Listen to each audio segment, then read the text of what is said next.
क्या शैतान की भी औलादे होती हैं? और अगर ऐसा है तो फिर शैतान की बीवी कौन है? और अल्लाह ताला ने आखिर शैतानों को इंसानों से ज्यादा बच्चे पैदा करने की कुव्वत क्यों दी है? आइए आज की इस वीडियो में इन सभी सवालों के जवाब जानते हैं। इंसान का सबसे बड़ा दुश्मन कोई और नहीं बल्कि शैतान होता है, जिसके बारे में अल्लाह ताला ने भी कुरान शरीफ में फरमाया है कि शैतान तुम्हारा खुले तौर पर दुश्मन है, लेकिन जैसे जैसे कयामत नजदीक आ रही है वैसे वैसे शैतान के खात्मे का वक्त भी नजदीक आ गया है। और यही वजह है कि शैतान आज के वक्त में बहुत ज्यादा ताकतवर होता जा रहा है, क्योंकि उसे पता है कि उसके खात्मे का वक्त बहुत नजदीक है। इसलिए वो जल्द से जल्द लोगों को बहकाना चाहता है और उन्हें उस रास्ते पर ले जाना चाहता है जिसके लिए अल्लाह ने हमें सख्त मना किया है, ताकि शैतान अल्लाह से किया हुआ वो वादा पूरा कर सके जब उसने कहा था कि अगर मुझे मौका मिला तो मैं हर तेरे बंदे को जन्नम की तरफ ले जा सकता हूँ। लेकिन एक तरफ सच्चाई ये भी है कि जहाँ किसी घर में इंसान का बच्चा एक पैदा होता है तो वहीं किसी दूसरी जगह शैतान के 9 बच्चे पैदा होते हैं। लेकिन ऐसे में सवाल ये आपके मन में भी जरूर आया होगा कि आखिर शैतान के बच्चे किस तरह से पैदा होते हैं और शैतान की बीवी कौन है? दरअसल जैसा कि हम सभी जानते हैं कि अल्लाह ताला ने शैतान को आग से पैदा फरमाया था, और जिस तरह से इंसानों की नस्ल आगे बढ़ती है ठीक उसी तरह शैतानों की नस्ल भी आगे बढ़ती रहती है। यानी कि इंसानों की तरह शैतानों के भी बच्चे होते हैं। और इस बात का इशारा कुरान शरीफ में भी किया गया है कि क्या तुम मुझे छोड़कर शैतान की औलादों की पैरवी करते हो जबकि वो तुम्हें खुद तुम्हारा दुश्मन है? इससे ये साफ पता लगता है कि इंसानों की तरह शैतानों के भी बच्चे होते हैं। दोस्तों, कहा जाता है कि अल्लाह ताला ने शैतान और उसकी बीवी दोनों को आग के शोलों से पैदा किया है और उसके बाद जिन्नातों की नस्ल फैलती गई। एक हदीस में भी इस बात का जिक्र किया गया है कि जब अल्लाह ताला ने शैतान की बीवी को पैदा करना शुरू किया तो शैतान गुस्से में आ गया, जिसकी वजह से उस शैतान के जिस्म से एक ऐसी आग निकली जिससे अल्लाह ताला ने शैतान की बीवी को पैदा किया, जिसका नाम तुरतबा है। हालांकि रिवायत में ये भी आया है कि शैतान की नस्ल 2 तरह से बढ़ती है। पहला तरीका तो ये है कि शैतान और उसकी बीवी जब दोनों मिलते हैं तो ये जिन्नातों को जन्म देते हैं, और दूसरा तरीका ये है कि कुछ शैतान अल्लाह ताला ने ऐसे बनाए हैं कि उनकी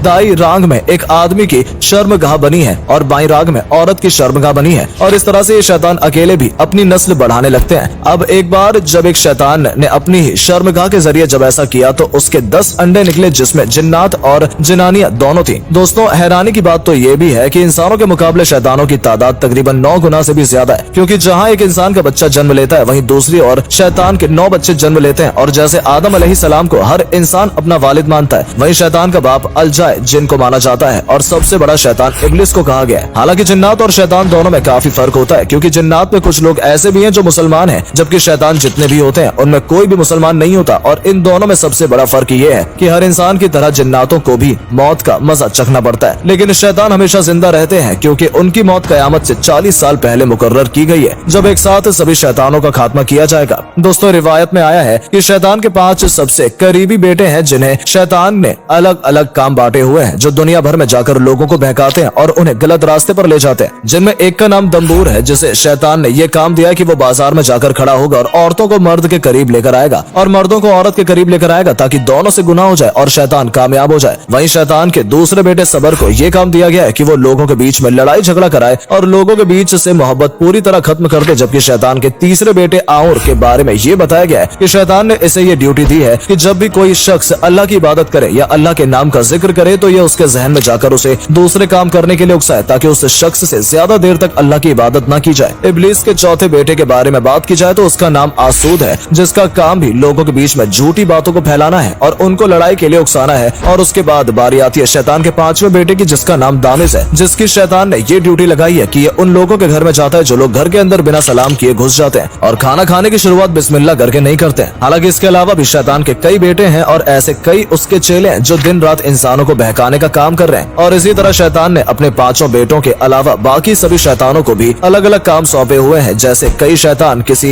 इंसान को जिना करने के लिए उकसाता है, तो कोई शैतान किसी दूसरे को मारने पीटने के लिए उकसाता है, कोई शैतान अपने शराब पीने के लिए मजबूर करता है, तो कोई नमाज न पढ़ने के लिए। यानी कम अल्फाजों में कहें तो आज इंसानों से जितने भी तरह के गुनाह हो रहे हैं उनके पीछे शैतान की कोई ना कोई औलाद जरूर है जो इंसानों से इस तरह के काम करा रही है। हालांकि एक शैतान ऐसा भी है जो हर वक्त हर इंसान के साथ मौजूद रहता है। शैतान का नाम हमजाद है, जो इंसान के साथ ही पैदा होता है और उसके मरने के बाद ही उसका पीछा छोड़ता है, और यह शैतान उस इंसान को जिंदगी भर गलत रास्ते पर चलने के लिए उकसाता है। लेकिन अगर इंसान नेक हो और अल्लाह की इबादत करने वाला हो तो फिर यह हमजाद नाम का शैतान कहीं छुप जाता है और उस मौके की तलाश में रहता है कि कब वो इंसान कोई गलती करे या कोई गुनाह करे, ताकि वो उसके ऊपर हावी हो जाए। दोस्तों, हदीस में आया है कि शैतान का घर समुद्र पर है और समुद्र पर ही वो अपना तख्त लगाता है, जहाँ एक वक्त बाद सभी शैतान मिलते हैं और इब्लीस इससे ये बातें बताते हैं कि आज उन्होंने किन किन लोगों को गलत रास्ते पर चलने के लिए उकसाया है और किस अल्लाह के बंदे को ईमान से दूर कर दिया। हालांकि शैतान के ठिकाने के बारे में भी आया है कि जब अल्लाह तबारक व तआला ने अपनी बरगाह से शैतान को बाहर निकाला था तो शैतान ने अल्लाह ताला से ये पूछा था कि आखिर मेरा घर क्या होगा, जिसके जवाब में अल्लाह ताला ने कहा था कि तेरा घर हमाम है, यानी कि बैतूल खला। इसके बाद शैतान ने दोबारा अल्लाह से सवाल किया कि आखिर मेरा ठिकाना कहाँ है जहाँ मैं बैठ सकूं। इसके बाद अल्लाह ताला ने कहा कि हर बाजार हर सड़क तेरा ठिकाना है जहाँ पर तेरी बैठक लगेगी। और जब शैतान ने अल्लाह ताला से कहा कि आखिर मैं खाऊंगा क्या, तो इसके जवाब में उन्होंने ये कहा कि जिस भी खाने पर मेरा नाम नहीं होगा वो सभी चीज तू खा सकता है। इसलिए हमसे बार बार ये कहा जाता है कि जब भी खाना खाने बैठे तो सबसे पहले अल्लाह का नाम जरूर लें, ताकि आपका खाया हुआ हर निवाला सिर्फ आपके पेट में जाए, शैतान के नहीं। हालांकि